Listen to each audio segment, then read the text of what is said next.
সবকিছু শেষ হয়ে গেছে রাজু ভাই।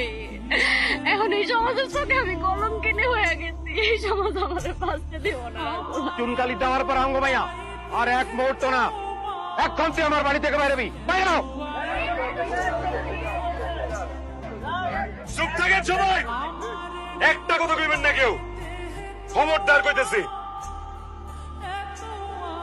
আব্বা, আমি তানিয়ারে বিয়া করব।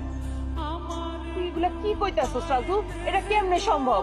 এটাই সম্ভব, আমি সম্ভব করব আম্মা। আমি তানিয়ারে বিয়া করব। সমাজের লোক কে কি কইলো না কইলো তাতে আমার কিছু যায় আসে না, কারণ এই সমাজের লোক আমার একবেলা খাওয়ায়ও না, একবেলা পড়ায়ও না। দরকার পড়লে আমি তানিয়ারে বিয়া কইরা এখান থেকে অনেক দূরে কোনো জায়গায় চলে যাবো, তা আমি তানিয়ারে বিয়া করব, কারণ আমি তানিয়ারে ভালোবাসি।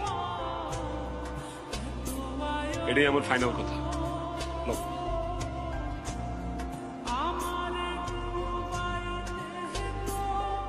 কিরে, কি চিন্তা করো? হ্যাঁ, মন খারাপ? জামাই পছন্দ হয়নি?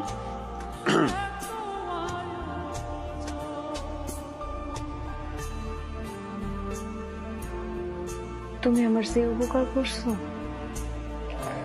সারা জীবনে আমার জন্য কেউ এরকম কোনো কিছু করতে পারবো না।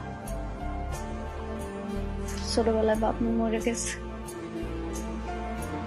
কিন্তু চাচা চাচি কোনো সময় এটা বুঝতেই দেয় নাই যে আমার বাপ মা নাই। আর তুমি তো সারাটা জীবন আগলায় রাখছো,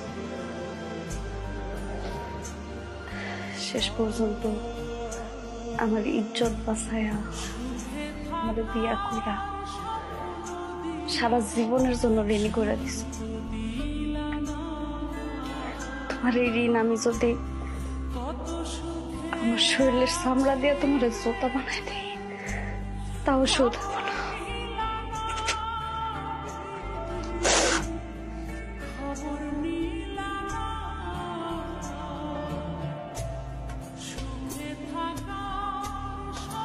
আমি তোরে ভালোবাসি,